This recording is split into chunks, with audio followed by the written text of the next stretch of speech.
We continue with the study of Bhagavad Gita, chapter 4, Transcendental Knowledge.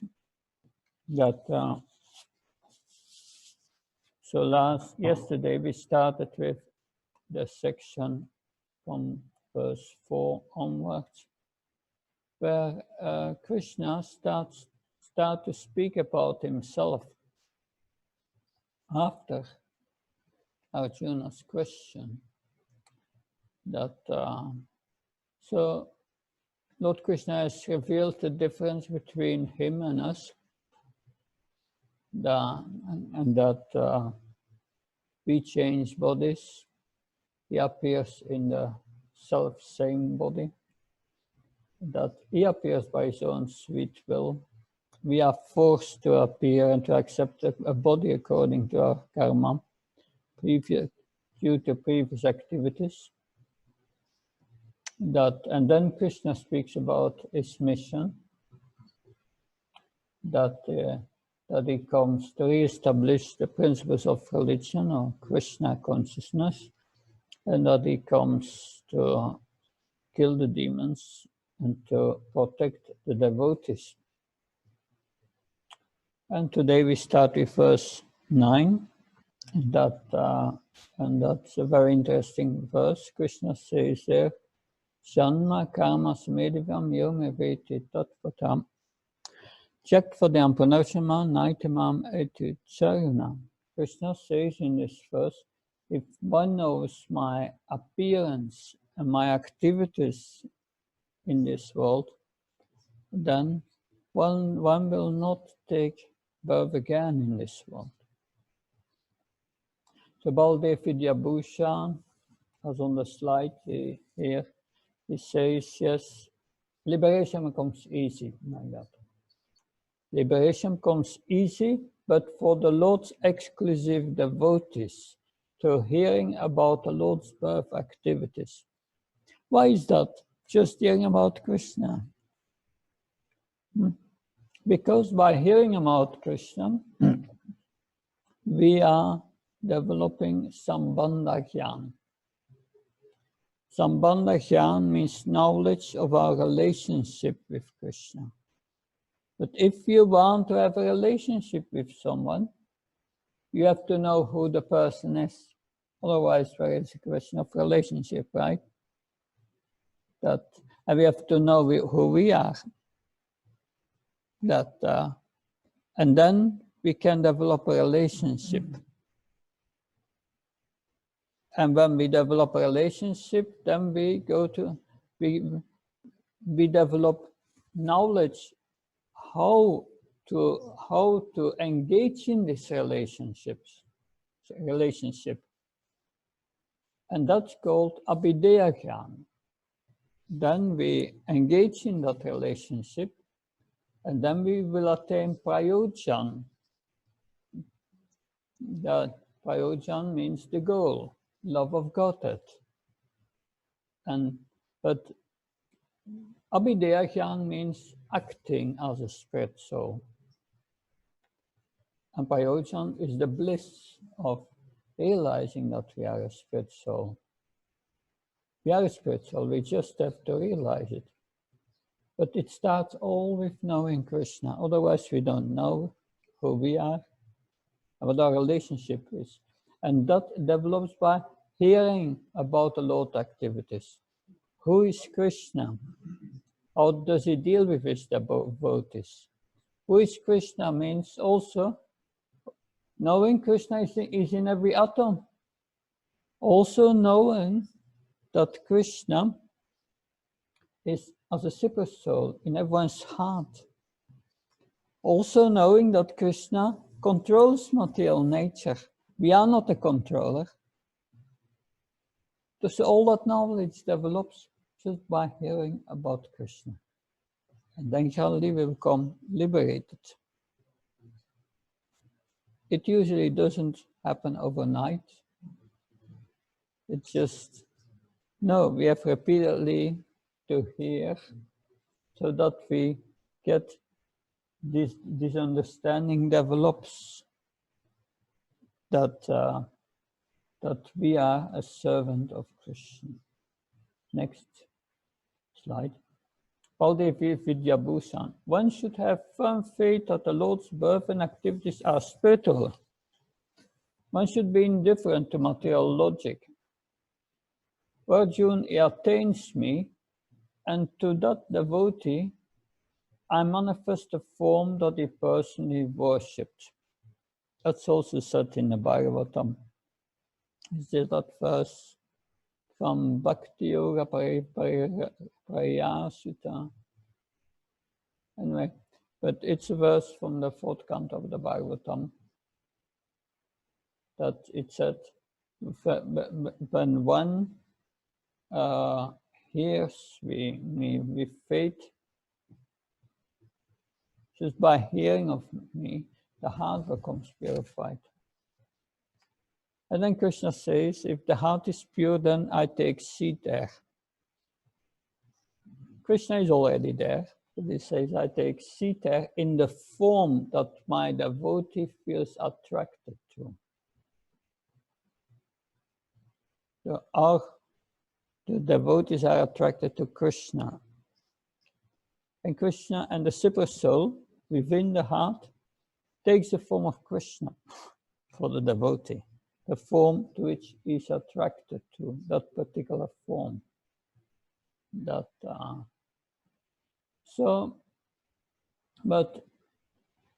Baldev Vidyabhushan says we must have firm faith that the Lord and birth activities are spiritual. That if we think they are ordinary and we don't have faith, then nothing will happen. No purification of the heart. One must learn to know Krishna's position and develop faith in Krishna. And Krishna reciprocates with the faith. 2 places in Bhagavad Gita, Krishna says, yes, for the faithless, there is no happiness in this world, not in the next world. So, next slide. Srila Prabhupada, returning to the kingdom of God by understanding the truth of the appearance of the Supreme Personality of Godhead. So the truth of the appearance of Krishna, that this truth is revealed in a very sublime way by the Bhagavatam. How does the Bhagavatam start? By defining the absolute truth. Janmadhyasya yatom vertitaratis abhihyas svarat tini brahma hridaya adhikavaye. That so it says Krishna is Janma Asya, is the source of everything that exists. If it's the source of everything that exists, it must be connected with everything that exists. Because before everything was created, there was only Krishna. So everything that is created comes from Krishna. Because there was only him before. So he's the source of everything.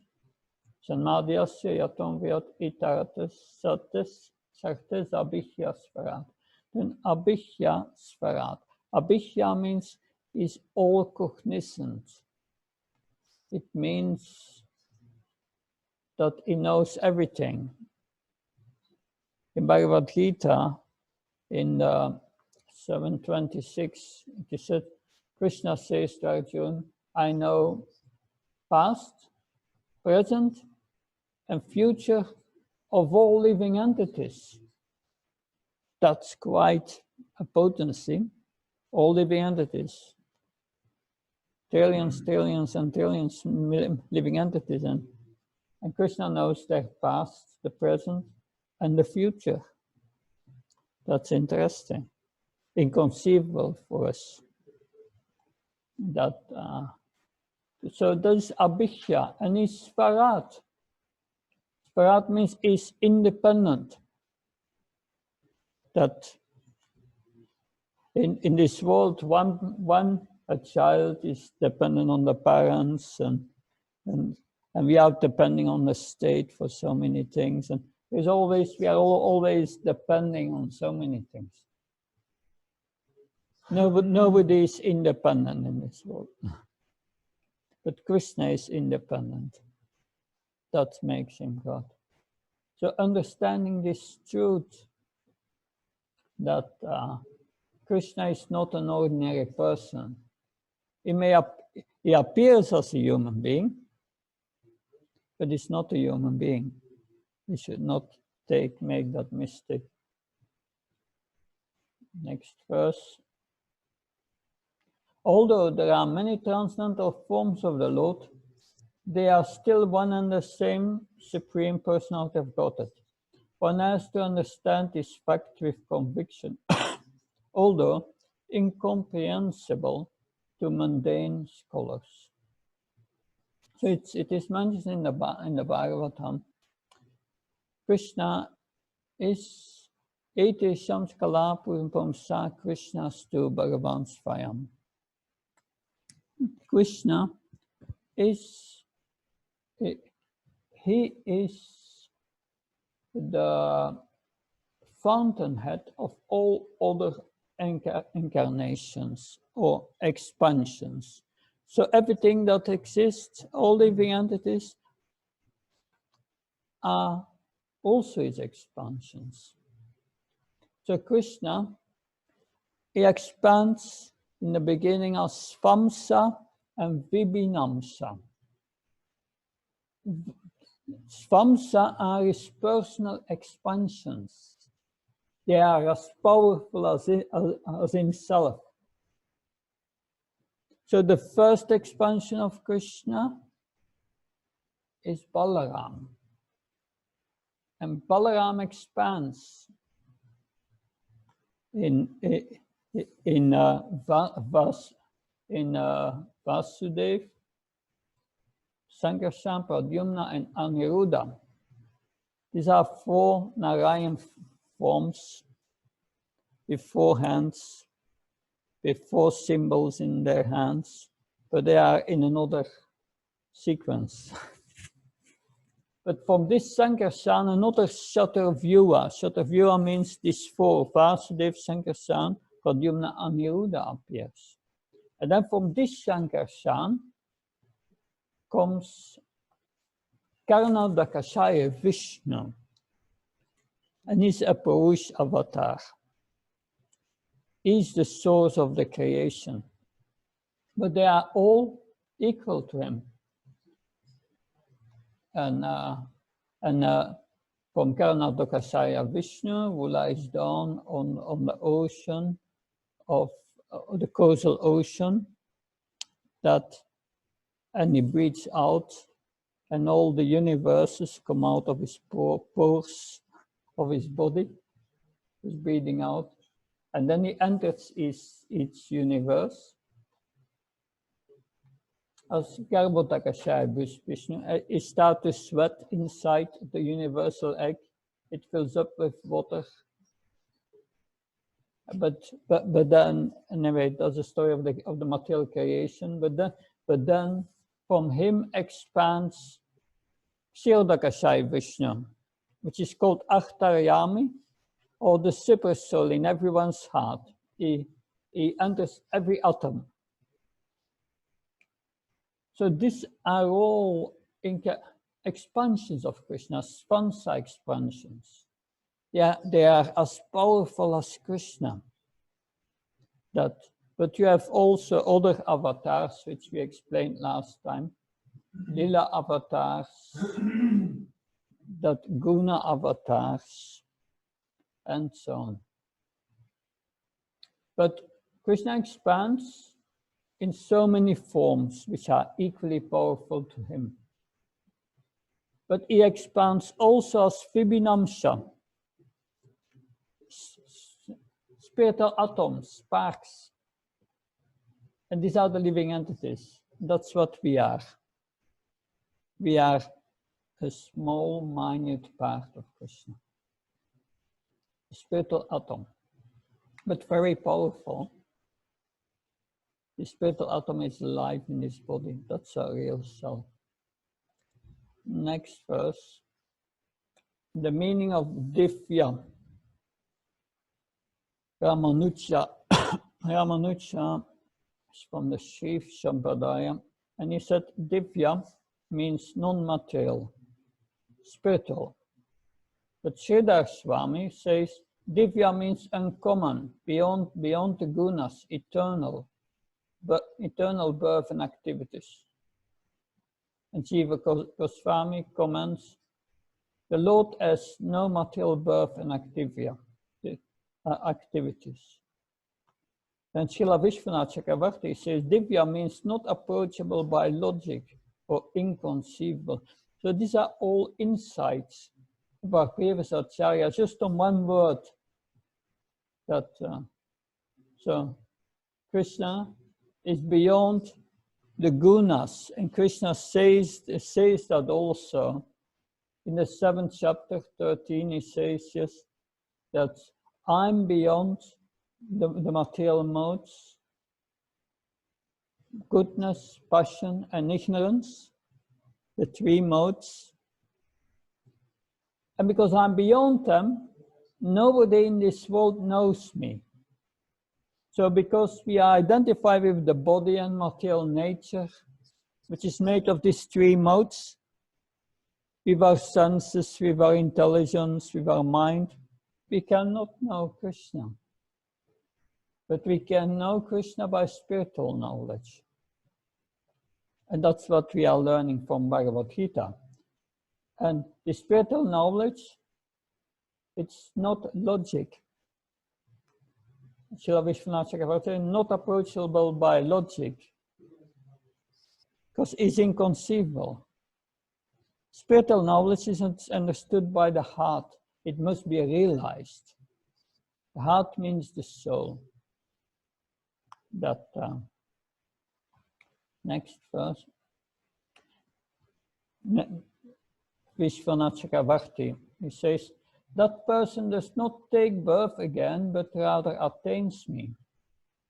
The words Tyaktva only indicate the last condition of life, not only on giving up the body, one does not take birth again, but even while not giving up the body, before that, one attains me. And that's interesting, that Krishna says, yeah, one will not take birth again. But to not take birth again, one must be on the spiritual platform before you leave your body. So we must make spiritual advancement to a high degree, and then we will not take birth again. And we make this spiritual advancement by hearing about Krishna. That I just had contact with a devotee in Buddhism in the lockdown in Mayapur, I'm asking, what are you doing? And he said, oh, 7 to 9 hours a day I'm reading. So that's an opportunity for many to become more absorbed in this knowledge. Of course, it's not only not only hearing, it's understanding, internalizing, and practicing them. Living this knowledge. That's important. And if we live this knowledge, we will become purified, and our life will become spiritualized. Even in this body, we will not be disturbed anymore by all what happens in this world. That this lifetime is like a dream, like you dream at night, right? You get up, what do you think of the dream? No, it's just an invention of the mind, right? You take it serious? No? It's gone. But while you were in the dream, it was serious, right? The tiger is going to eat you, you were afraid, right? But when you get up, but this gross life of the body is also a dream. It's a collective dream organized by Krishna. It starts with birth and it ends with death. And what happens, all the circumstances between we are going to are all according to our karma, prearranged by Krishna. It's a dream. And during this dream, we identify with the gross body. I'm this, I'm that, I'm that. But it's a dream, it's not reality. Reality is the soul. It's not reality because it's temporary. But reality is eternal. So by hearing this knowledge, we wake up from this dream. And we have to wake up from this dream before we leave this body. That's what seminar-ch4part3 says. And destroying sins by true knowledge.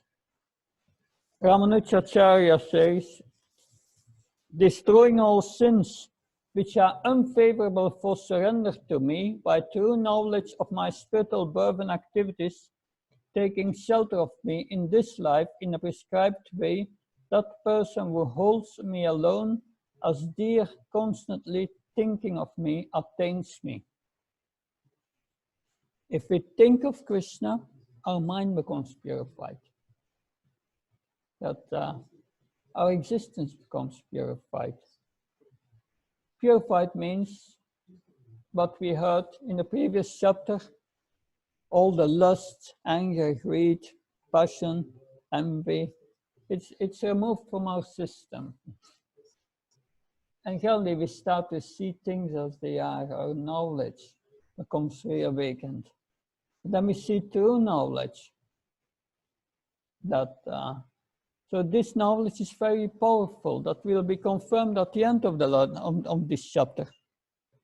This knowledge is like a sword. A sword, you can cut you free. But a sword, you can fight with a sword. But this is a spiritual sword. And it works on the subtle platform. It cuts our attachment to this world, our illusory attachments. It's compared to a sword. It's compared to Jnana Plavena. It's a boat, a transcendental boat to cross over this ocean of birth and death. It's compared to a bridge between the material and the spiritual world. It's the most sublime knowledge, Krishna says, this knowledge. Reflections. Next slide, yeah.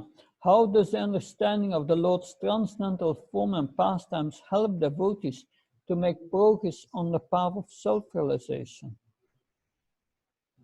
Can I discover the innate spiritual nature of the inner self without knowing Krishna's position? No, because we are servants of Krishna. If we are a servant, you have to know the master. If you want to love someone, you have to know the person you love. You have to know the person you serve. If you serve a person, you must know what pleases the person. We learn that all from this Bhagavad Gita, Srimad Bhagavatam. Now we come to verse 10. And verse 10 is a very important verse. In this verse, verse 10, the process is described. How to develop love for Krishna. how to come to the platform of self-realization. So that's an important verse, 4:10. Pitaraga Bayakotan Manmaya Mama Pashva Bhavukana Tapasa Puttamat Mavam Ankataham. So Krishna says here, being freed from attachment, fear, and anger. Pitaraga Bayakoda. And the second thing is being fully absorbed in me. Not just be fully absorbed in me, taking refuge in me, taking shelter of Krishna. I want to get out of this difficult position. Please help me. I take shelter. I take refuge. So fully absorbed of him. And then a very encouraging statement here of Lord Krishna is that many sages in the past, they became purified by this knowledge. It's by knowledge that you become purified. And by that, they developed transcendental love for me. So that's good news. Krishna says many have done it in the past. They have developed love for me. Why not us? Right? They have done it. And the process is given here. You see the pictures here. The baby is very attached to the finger of the mother of the father. And the child is fearful. And then you have someone steaming from anger. These are problems. If we have these problems, means we are identifying firmly with the body. And we have to give that up, this attachment. How can we give up this attachment to become purified from these three? That's purification. We must be purified. And how do we become purified from this? By developing knowledge of Krishna. By developing knowledge. And by and this knowledge develops not just by hearing the knowledge, but one must practice it. Serve Krishna. Serving Krishna, devotional service, serving Krishna, one develops the knowledge by serving. It's not an intellectual activity. Krishna gives you the knowledge to the heart when you serve. And you have to do some austerities also. Follow 4 regulative principles. No meat, no fish, no eggs, no illicit sex, no gambling, no intoxication. These are austerities we must do. And when we do these austerities and we serve, then Krishna gives us real knowledge to the heart. And that knowledge liberates us and helps us to develop love for Krishna. If the heart is pure, then we can give love. If the heart is contaminated with lust, anger, greed, that is what will come out finally. We cannot give that. That's poison. These are material relationships. So here the process is given. But first you must do austerities. Next slide. It says, purified by the austerity of knowledge, and then they attained bhava for Krishna, love for Krishna. So Baladev Vidyabhushan said this knowledge is knowledge of Krishna's eternal birth and activities. By hearing that, we will become purified. Next verse. For the austerity of knowledge, because knowledge arises only by analysis of the different Shruti passages. This is for the jnanis, but also for us in our practice of devotional service. We have to do some austerity of knowledge. Make it a point to learn the verses of Bhagavad Gita. These are Krishna's words. That my Guru Maharaj ordered all the disciples, every day you learn one verse. Nobody could do it, but it's good to try it at least. One verse every day and meditate on it. Memorize it, meditate on it during the day. And that will also help to purify. That will speed up the process. Yeah, you take help of your intelligence and of your heart. You give your heart to Krishna by serving, and you cultivate the knowledge, and that will combined is very powerful. It helps you quicker to realize this knowledge. So the austerity of knowledge. Yeah. Regarding the meaning of jnana tapasa, Ramanutacharya says, they became purified by the austerity of realization about the nature of my birth and activities, as previously stated. Exactly the same as Baladev Vidyabhushan is saying. See, all these acharyas are in one line. Then next slide, this is from Srila Prabhupada's purport. In the purport, he speaks about three conceptions of life. Considering the Supreme to be impersonal, fear of obtaining a spiritual personality again, and concluding that there is no Supreme Cause and that everything is void. These are very popular philosophies which are hampering our spiritual advancement. And by hearing about Krishna, this is destroyed. The Supreme is not impersonal. How can we say that? God cannot be impersonal? I'm a person, but God cannot be a person. That's limiting God. I'm greater than God. No. We have to give that up, that tendency. Fear of obtaining a spiritual personality of.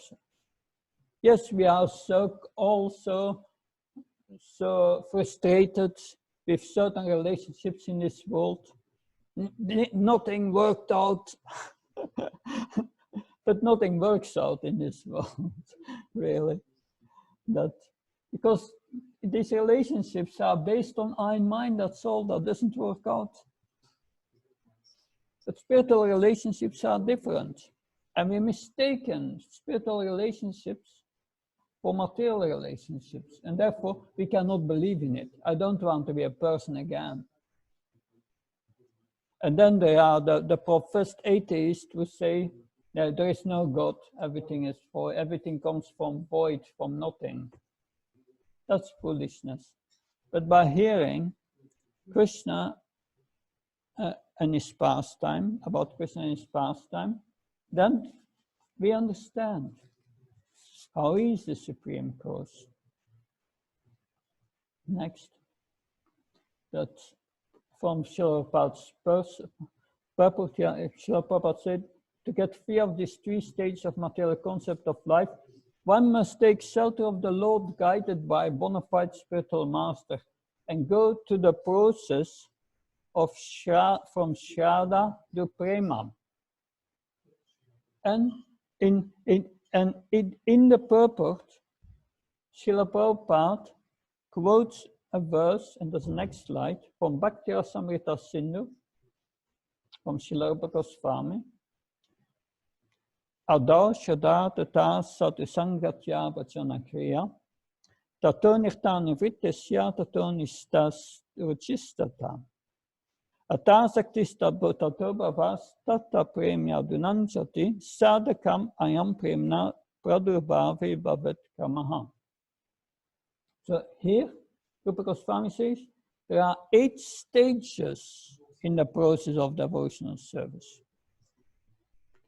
This spiritual process is a process with stages. And it's good to know where we are in this process and in what stage we are and what we need to do to go to the next stage. We should not be blindly going to that process. We must know who we are, where we are, and what we must do to go to the next stage. So there are 8 stages described. First is Shraddha, faith. You come in contact with a spiritual master or association of devotees, and you start then, after hearing initially from them, you decided, maybe it's true. And then sadhu sangha, you start to associate with them. And during the sadhu sangha, you learn how to perform devotional service. Oh, I have to offer my food, and I have to take a bath before, and you learn everything, how to perform devotional service. You take part in kirtan. And you start to execute devotional service. Bhajana Kriya, next stage. And in the beginning it's quite with offenses, but after some time, when one does Bhajana Kriya, this Bhajana Kriya process, this stage has 6 symptoms, and described by Srila Vishwanath Chakravarti Thakur in Madhurya Kandambini. But that would be another seminar we have to give. But it's good to know these stages, these symptoms of that stage of Bhajana Kriya. And if one comes to that, one comes to the stage of Anartha Nivritti, purification of the heart. Then gradually, when the offenses cease in the process of doing service, this attachment, fear and anger, lust, anger, greed, madness, illusion, envy, pride, wanting profit and distinction, it's all removed from the heart. And one starts to realize one's identity as a spirit soul. And then one becomes steady in devotional service, nishtha. One can only be steady in devotional service when the heart is pure. Because that steadiness in devotional service means always engaged according to my sadhana and to my service in thinking of Krishna, serving Krishna, that not missing one morning or evening program, steady in one's chanting, regulated in one's eating, that hearing, so that steadiness, then when one comes to that point, one is liberated. And what's an important sign of this nishtha? In that one is liberated when one has no taste anymore for material sense gratification. One wants to do nothing which is not related to Krishna. And then one has taste for hearing about Krishna. And by that taste, one comes to ruchi. One gets great taste for spiritual activities. That one does not want to do anything not related to Krishna. And then this taste comes to asakti. Yeah, it's on the screen. It should be asakti, not sakti. That's the stage when one has such attraction to Krishna that one perceives Krishna in the heart. That's Paramatma realization. One cannot forget Krishna for a moment. And then the spiritual world manifests in the heart. This asakti, Srila Prabhupada said, this is the stage of spiritual television. Now the spiritual, that spiritual television is in our heart is broken, but then it's repaired. And we see Krishna in our heart. And then one develops further. Bhava. That one is always absorbed in Krishna and cannot think of anything else anymore. That's the preliminary stage of love of Godhead. And then the next stage is prema, love of Godhead. So these are 8 stages of the process of devotional service. That so we should in this life at least come to Nishtha. Better to Ruchi. But the first 4 or first 5 stages go very slow. Can take 30, 40 years, practically a whole lifetime. But the last stages go very quick because you are like a magnet, the iron which is attracted to a magnet. It's going very quick compared to the initial stages. Good, next. Reflections. Wise knowledge of Lord Krishna's eternal birth and activities purifying. You should be able to answer that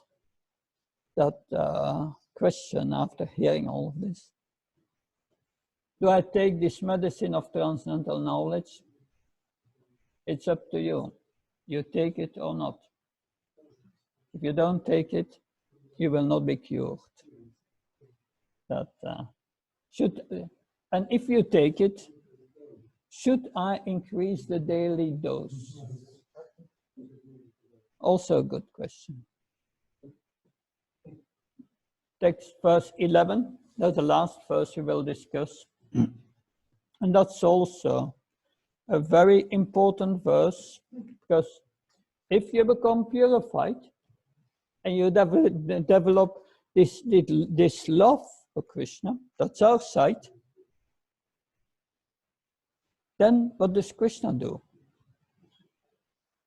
That's Yeya tama papachanti tams tataiva vajanyam mama vartmana vartante manusya parta sarvasam. As all surrender unto me, I reward them accordingly. Everyone follows all respects in all respects.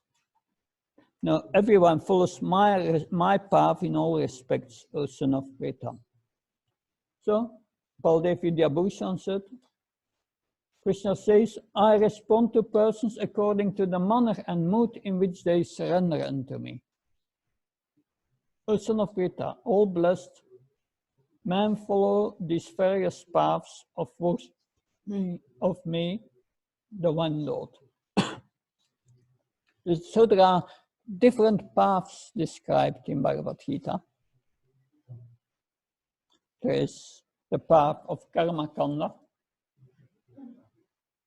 Karma Kanda, that's the acting piously according to the scriptures and get in return enjoyment for the body and the mind. And at the end of life, go to the heavenly planets, where I can enjoy even more. But still one has to come back. But the purpose of karma kanda is to go to the next stage. The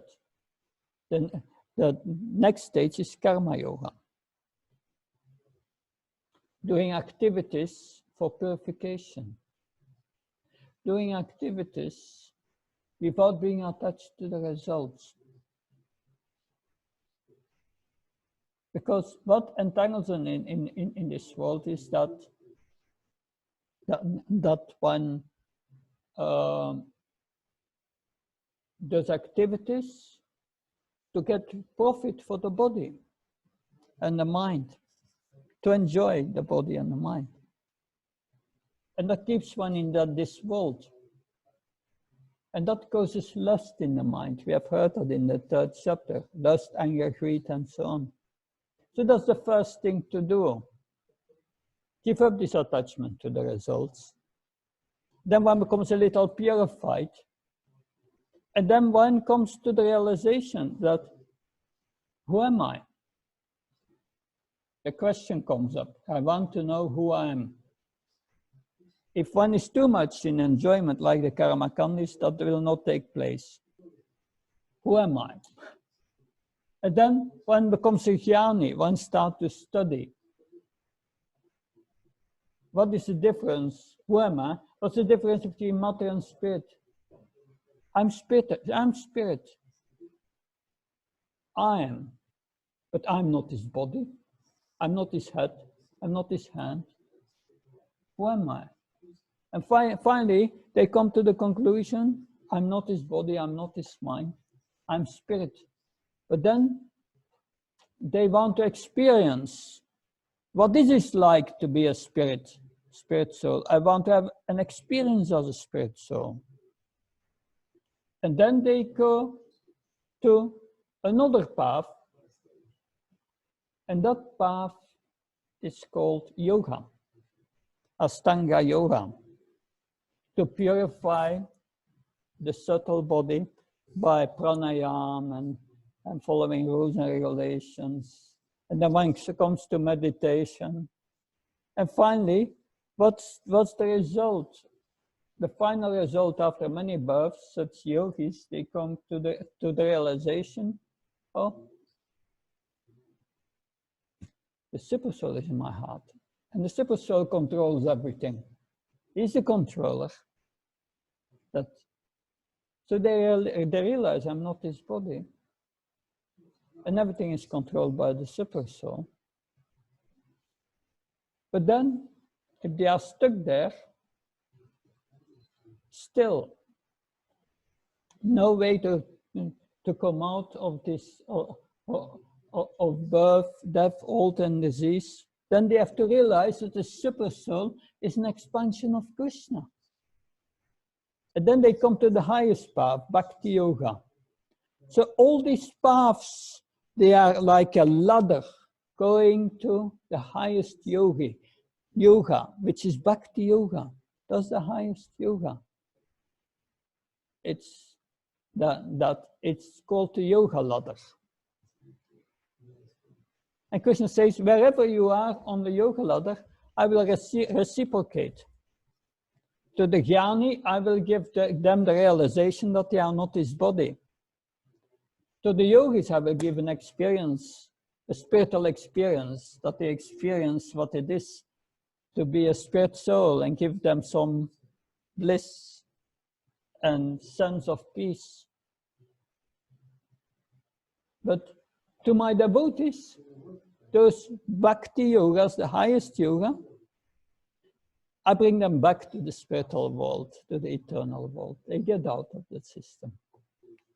So, therefore, Baladev Vidyabhushan said, I respond to persons according to the manner and mood in which they surrender to me. O son of Peter, all blessed men follow these various paths of worship of me, the one Lord. So Krishna gives them what they want, if they deserve it. The karma kandis, If they are acting pious, it gives them enjoyment for the body. That's what they want. And the jnanis, they want to know who they are. It gives them liberation, temporary liberation. And then it gives, it's not real liberation, that's another discussion. But then to the yogis, it gives them Paramatma realization. And the devotees who love Krishna, it fulfills them their desires to always be with him. Next verse, next slide.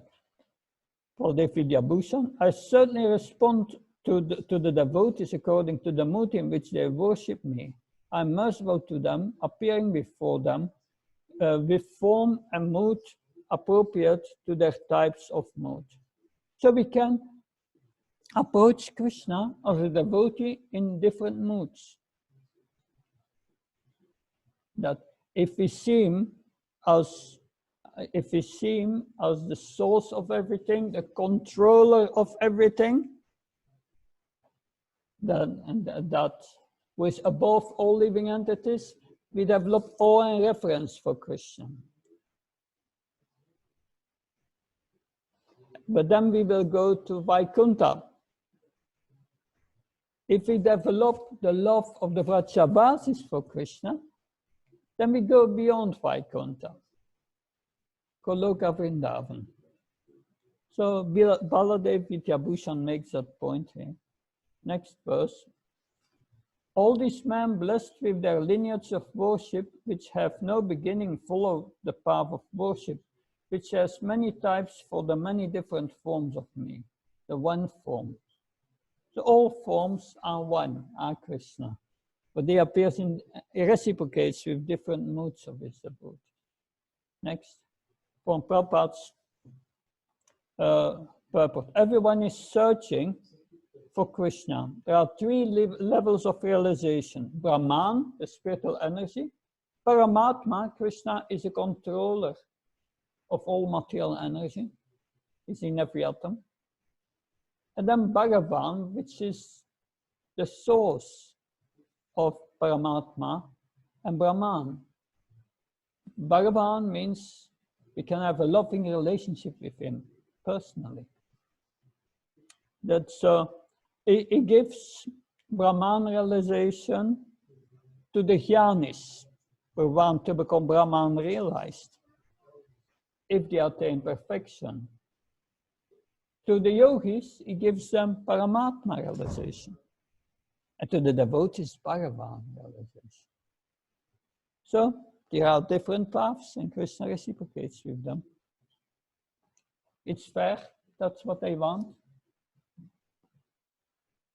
Next, from the purport.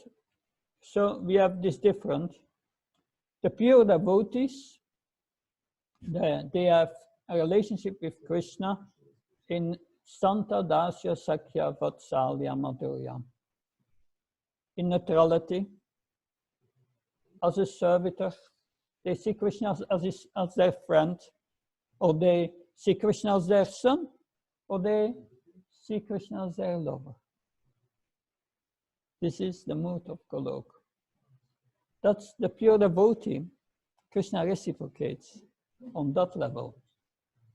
And the yogis, Krishna gives them mystic powers if they want it, or if they don't want it, he gives them Paramatma realization.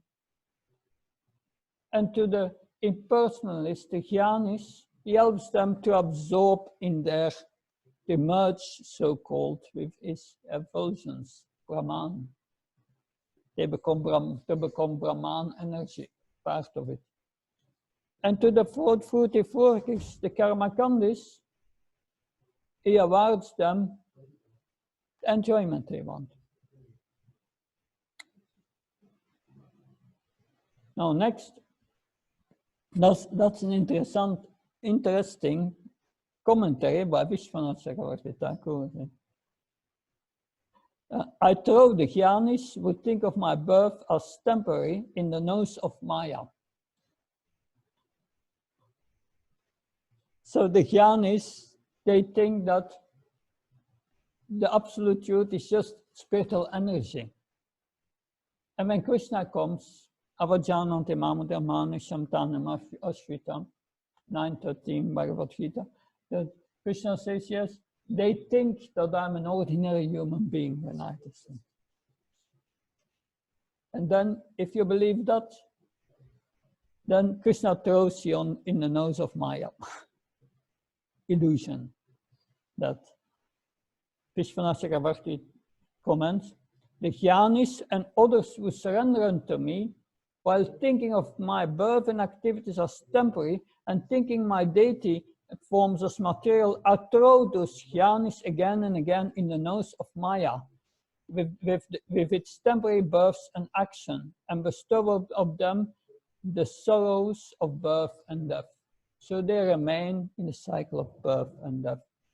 So it's up to us.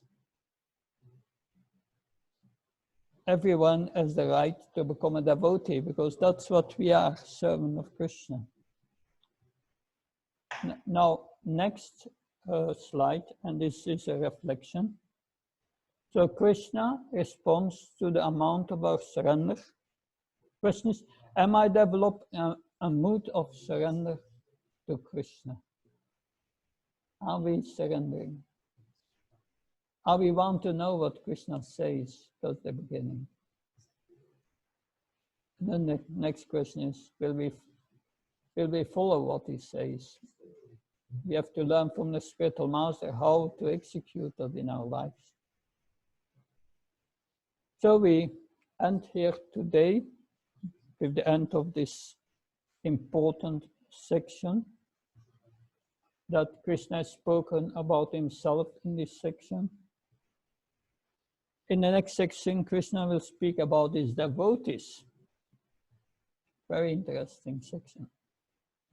Thank you. Any question?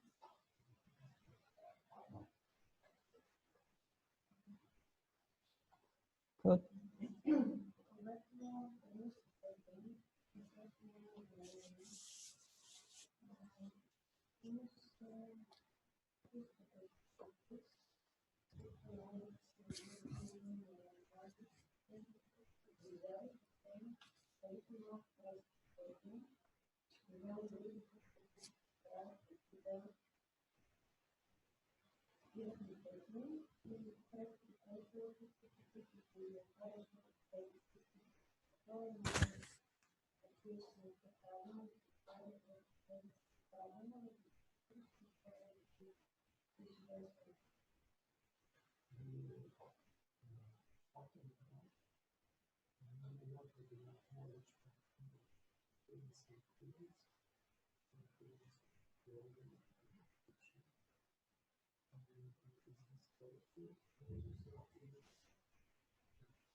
Well, these are different things. The first thing is that if you start a process of devotional service, Krishna will give you some encouragements, some experiences which are joyful, which are nice, but your mind will protest. Your mind has gone for many, many births identifying with the body. And the mind says, I don't want that. Just enjoy that, and it protests. But we have to tolerate that. That takes a while. We have for many, many lifetimes been under the control of the mind. And these are probably your first attempts to control your own mind. And the mind does not want that. But you have to tolerate that. It's an austerity to tolerate. You have to direct your mind with your intelligence. And that Srila Bhaktivedanta Saraswati Maharaj, it was the